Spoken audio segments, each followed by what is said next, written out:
தமிழர்களின் number one choice Tamil matrimony. நாடும் வீடும் நலம் பெற SKM Poorna rice brand oil.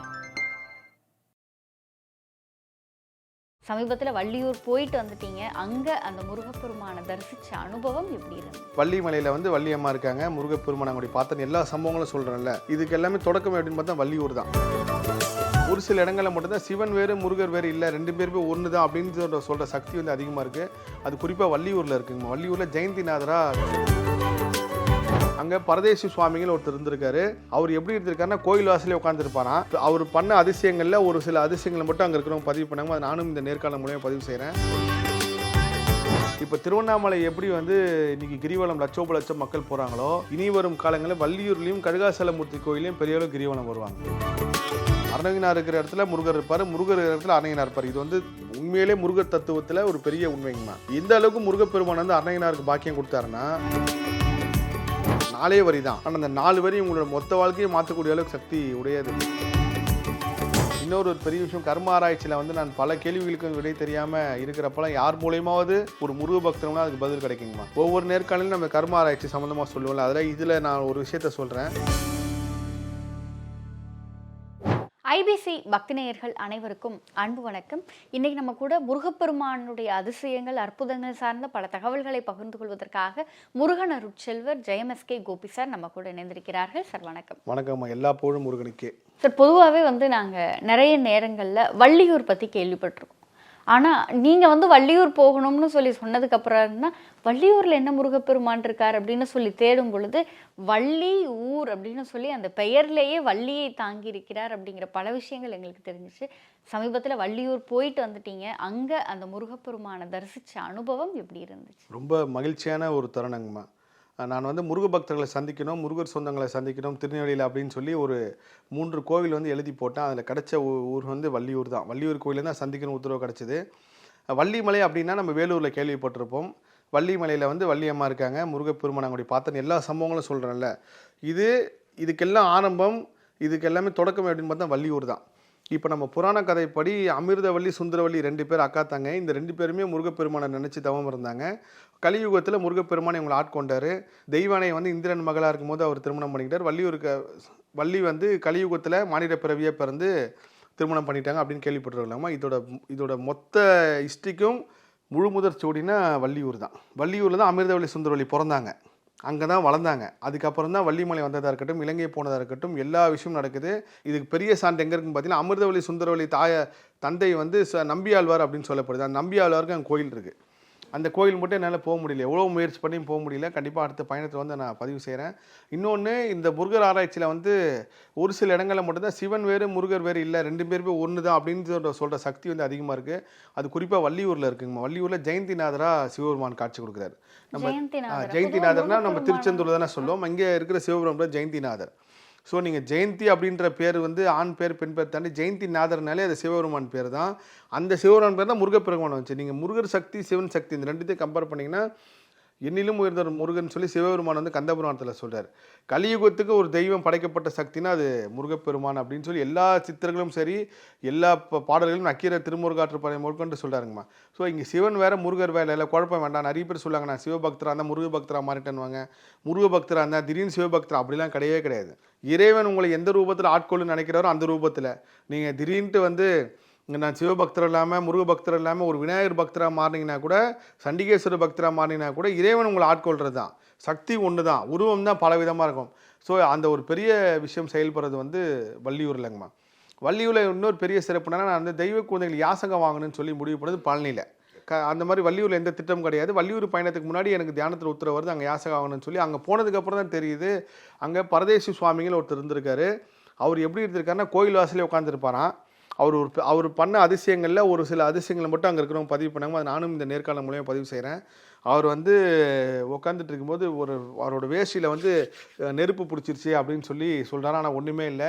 பார்த்தா உள்ள முருகப்பெருமான் சன்னதியில் முருகப்பெருமானோட அந்த தொடைக்கு பக்கத்தில் இருக்கிற வேஷ்டியில் வந்து ஏதோ ஒரு வகையில் நெருப்பு பட்டு வந்ததாகவும் அதுக்கப்புறம் அதை வந்து அணைச்சதாகவும் சொல்லப்படுது. அப்போதுக்கப்புறம் இவர் எல்லாருமே மிகப்பெரிய அளவுக்கு பார்க்க ஆரம்பிச்சிட்டாங்க.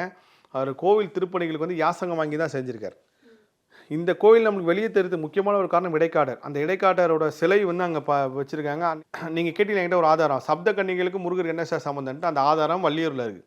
வள்ளியூரில் அஷ்டகன்னிகள் வழிபாடு சிலை வடிவத்தில் அங்கே பதிக்கப்பட்டிருக்கு. இங்கே முருகப்பெருமான வழிபடுறதுக்கு முன்னாடி பின்னாடியும் சப்தகன்னிகள் வழிபாடு இருந்திருக்கு. அவருக்கு மேலே இடைக்காட சித்தர் இந்த பக்கம் ஆடும் இந்த பக்கம் மாடு வச்சு காட்சி கொடுக்குறாரு. இது ஒரு பெரிய அதிசயங்கம்மா. ஸோ வள்ளியூர் வந்து மிகப்பெரிய அளவு கல்யாண பாக்கியத்தை கொடுக்குற ஒரு ஸ்தலமாக செயல்படுது. அது மட்டும் கிடையாது, வள்ளியூர் திருப்புக்குள்ளே பல விஷயங்களை வந்து சொல்லியிருக்காரு. வள்ளியூர் வந்து நீங்கள் பிரதிஷ்டை பண்ண முடியாது. இப்போ திருவண்ணாமலை எப்படி வந்து இன்றைக்கி கிரிவலம் லட்சோப மக்கள் போகிறாங்களோ, இனி வரும் காலங்களில் வள்ளியூர்லேயும் கடுகாசலமூர்த்தி கோயிலையும் பெரிய அளவு கிரிவலம் வருவாங்க. யாரெல்லாம் கிரிவலம் வராங்களோ அவங்களுக்கு வேண்டியதை கிடைக்கிற ஒரு சக்தியாக முருகர் அங்கே செயல்படுறது வந்து எல்லாரும் உணர ஆரம்பிப்பாங்க. வள்ளியூரில் வந்து இன்னொரு ஒரு பெரிய சிறப்புங்கம்மா. இப்போ நம்ம காவல் தெய்வங்களாக கும்பிட்றல காத்தவராயன், கருப்பணசாமி, சங்கிலி பூதத்தார், இதில் எல்லா சக்திகளுக்கும் தோற்று இது வந்து முருகப்பெருமான் தான். காத்தவராயனே முருகப்பெருமான் அவதாரமாக சொல்லப்படுது. அந்த சங்கிலி பூதத்தார் வந்து இங்கே கொஞ்சம் ரொம்ப வித்தியாசமாக இருக்கார். அங்கே இருக்கிறவங்களுக்கு அந்த வரலாறு வந்து முழுசாக தெரியலையா சங்கிலி பூதத்தர் வந்தாருன்னு சொல்லிட்டு. அதே மாதிரி சங்கிலி பூதத்தருக்கு முன்னாடி மயில் மாதிரி ஒரு உருவம் இருக்குது. அந்த மயிலா இல்லை அது புறாவா இல்லை வேறு ஏதாவது ஒரு பறவை அப்படின்னா அதுக்கும் கரெக்டான ஒரு விளக்கம் கண்டிப்பாக என்னோட முருகர் ஆராய்ச்சியில் தேடி அதுக்கு உண்டான பதிலை வந்து இதே நம்ம ஐபிசியில் ஒரு நாள் சொல்கிறேங்கம்மா. கண்டிப்பாக சார். இன்னொரு பெரிய அதிசயம் வந்து வள்ளியூரில் நடந்துச்சுக்கம்மா. நான் வந்து எல்லாரும் உள்ளங்களிலும் இல்லைங்களும் அரையனார் வழிபாடு செய்யுங்க முருக பக்தர்கள். அரணகினார் இருக்கிற இடத்துல முருகர் இருப்பார், முருகர் இருக்கிற இடத்துல அரணகினார் இருப்பார். இது வந்து உண்மையிலே முருகர் தத்துவத்தில் ஒரு பெரிய உண்மைங்கம்மா. எந்த அளவுக்கு முருகப்பெருமான் வந்து அரணகினாருக்கு பாக்கியம் கொடுத்தாருன்னா, அவர் கிளியாக மாறினதுக்கு அப்புறம் கூட தன் தோளில் உட்காந்து கந்தர் அனுபூதி பண்ணார். நம்ம முருக பக்தர்களுக்கு அரணகினார் பெருமான் கொடுத்த மிகப்பெரிய பொக்கிஷம் வந்து கந்தர் அனுபூதி, கந்தர் அலங்காரம். 4 வரி தான்.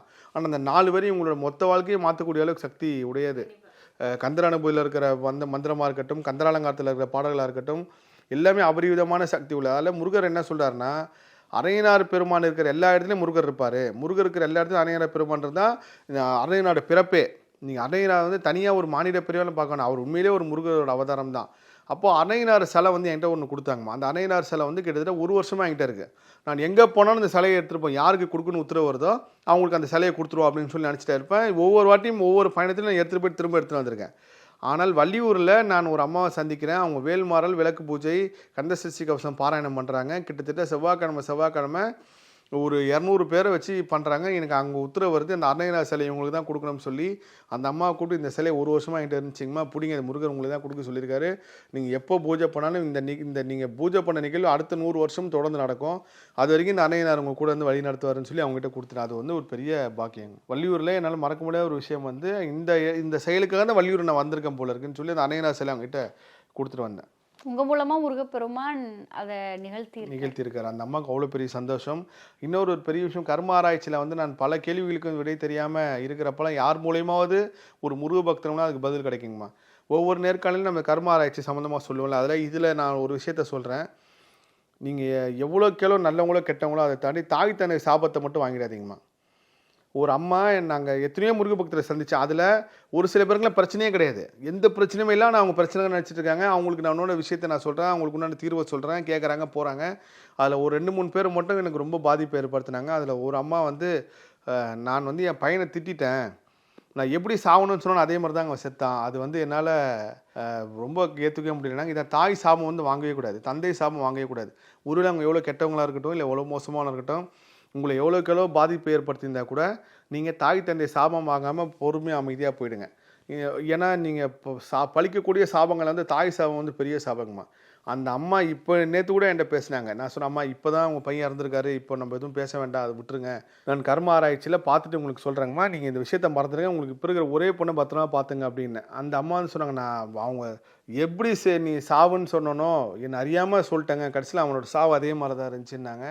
அதனால் இந்த காணொலி பார்க்குற முருக பக்தராக இருக்கட்டும், யாராக இருக்கட்டும், உங்கள் தாய் தந்தையிட்ட சாபம் வாங்கிடாதீங்க. நல்லவங்களோ கெட்டவங்களோ இந்த பிறப்பில் அவங்க தான் உங்கள் அப்பா அம்மா. காரணம் இல்லாமல் நீங்கள் அவங்களுக்கு மகனாவோ மகளாவோ பிறக்கவே இல்லை. ஒரு சில பேர்லாம் சொல்லுவாங்க பிறந்தல இப்போ கூட கமெண்ட் பண்ணுவாங்க இந்த காணொலி பார்க்குறவங்க கூட, சார் என்ன சார் எங்கள் அம்மாலாம் அவ்வளோ மோசமாக இருக்காங்க, அப்பா வந்து என்னை போட்டு இப்படி துன்புறுத்துறாருன்னா, நீங்கள் இதெல்லாம் அனுபவிக்கிறதுன்னு இந்த பிறவி எடுத்துருக்கீங்க. இதை கடந்து மன்னிச்சிடுங்க. நீங்கள் தாய்கிட்ட ரொம்ப எதிர்வினையாற்றியோ இல்லை அவங்கள வந்து துன்புறுத்தியோ இல்லை அவங்கள எதனா வேதனையாடுத்தி அந்த சாபம் வாங்கினீங்கன்னா திரும்ப இது கர்மா உங்கள் வம்சாவளியிலே தொடர்ந்து வந்துக்கிட்டே இருக்கும். சார் இப்போ பொதுவாக வந்து அம்மா அப்பாங்க வந்து வேணும்னே சொல்லாமல் ஏதாவது ஒரு விஷயம் பண்ணியிருப்பாங்க. ஆத்மார்த்தமாக சொல்லியிருக்காங்க.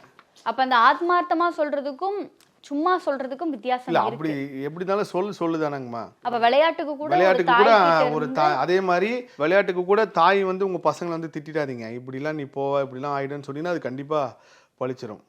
உண்மை. கண்டிப்பா சார். சார், வள்ளியூர்ல இருக்க அந்த முருகப்பெருமான் சார்ந்த நிறைய தகவல்களை வரலாற்று ஆதாரங்களோடு சொன்னீங்க. நிச்சயம் இது பார்க்கிற நேயர்களுக்கு வந்து வள்ளியூர் சார்ந்த பல தகவல்கள் போய் சேரும்ன்ற நம்பிக்கை எங்களுக்கு இருக்கு. பொதுவாகவே வள்ளியூர் பத்தி நீங்க சொல்லும் பொழுது வள்ளியூர் திருமணத்திற்கான ஒரு ஸ்தலம், இங்க வர்றவங்களுக்கு விரைவில் திருமணம் நடக்கும் அப்படிங்கிற ஒரு விஷயத்த சொன்னீங்க. அங்க திருமணத்திற்காக நம்ம பண்ண வேண்டிய விஷயங்கள் அப்படின்னு சொல்லி அந்த முருகப்பெருமான் கோவில்ல ஏதாவது இருக்கா சார்? இல்லை, பெரிய வழிபாடு கிடையாதுங்கம்மா. நீங்கள் பெரிய பரிகாரமெல்லாம் கிடையாது. வள்ளியூர் முருகப்பெருமான்ட்ட போய் வேண்டிக்கிங்க. இங்கே வள்ளித்தாய் வந்து ரொம்ப சிறப்பம்சமாக இருக்காங்கம்மா. இன்னொரு பெரிய அதிசயம் என்னென்னா, வள்ளி அம்மா கிட்டேருந்து ஒரு ஃபோட்டோ எடுத்தோம். அந்த ஃபோட்டோ வந்து எங்கள் மொபைலில் வரவே இல்லை. அது மட்டும் எப்படி டெலீட் ஆச்சுன்னே தெரில. என்னோட உதவியாளர் வந்து நான் எடுத்தேன் சார்ன்றாரு. எனக்கும் பார்த்த மாதிரி இருக்குது. நான் அந்த படத்தை பதிவு செய்யலான்னு சொல்லி சமூகத்தில் பதிவு செய்யலான்னு சொல்லி தேடுறேன், கிடைக்கல. அது ஒரு பெரிய ஒரு விஷயம். வள்ளித்தாய் அங்கே தனி சன்னதியாக இருக்காங்க, தெய்வானை தனியாக இருக்காங்க. ஆனால் தெய்வானையை தாண்டி வள்ளி அம்மாவுக்கு தான் அங்கே பெரிய ஒரு மிகப்பெரிய அளவுக்கு அங்கே இந்த வள்ளியூன்ற பேர் வந்தது காரணம் அதுதான். தெய்வானை பெருசாக வள்ளி பெருசாக அந்த சர்ச்சுக்குள்ளே போக வேண்டாங்கம்மா. எல்லா சக்தியும் பெரிய சக்தி தான். பெண் சக்தியை உணர்த்ததுக்கு தான் முருகப்பெருமானே உருவாயிருக்காரு. நீங்கள் அதனால தான் பெண் சக்தியை வந்து எந்த சூழ்நிலையும் வந்து யாரும் ஒன்றும் பண்ணிடாதீங்கன்னு சொன்னது காரணம். பெண் முருக பக்தர்கள் வந்து யாரும் துன்புறுத்தாதீங்க, கண்டிப்பாக முருகர் அவங்களுக்காக வந்து நிற்பாருன்னு சொன்ன காரணமாக தான் அங்கே வள்ளித்தாய் வந்து முருகரே வந்து சில விஷயங்கள் கொடுக்க தயங்கினாலும் வள்ளி அம்மா முருகர்கிட்ட வாங்கி கொடுக்குறாங்கன்றது அங்கே பெரிய ஐதீகம். அதில் திருமணத்துக்கு நீங்கள் பெரிய வழிபாடெலாம் கிடையாது. நீங்கள் போய் முருகப்பெருமானை வேண்டிக்கிங்க, கல்யாணம் ஆனதுக்கப்புறம் வரன்ட்டு. ஆனால் வள்ளியூரில் வந்து எத்தனையோ பேர் வந்து நான் இங்கே கல்யாணம் பண்ண வேண்டி நடந்திருக்கிறதா வந்து சொன்னாங்க. அங்கே வந்தவங்களே எல்லாருமே. பூமேவு சண்முக விலாசமும் மீராறு புருவமும் கிரீடமுடியும் பொட்டுனுதலும் கனக குண்டலமும் அருள் மாறி பொழியும் ஈராறு விழியும் மாமேவு செம்பவள வாய்மந்த காசமும் மாலையணியும் கழுத்தும் வாகு கேயூரமும் ஈராறு புயமும் கையும் வடிவேலும் அபயகரமும். தமிழர்களின் நம்பர் 1 சாய்ஸ் தமிழ் மேட்ரிமோனி. நாடும் வீடும் நலம் பெற SKM Poorna rice bran oil.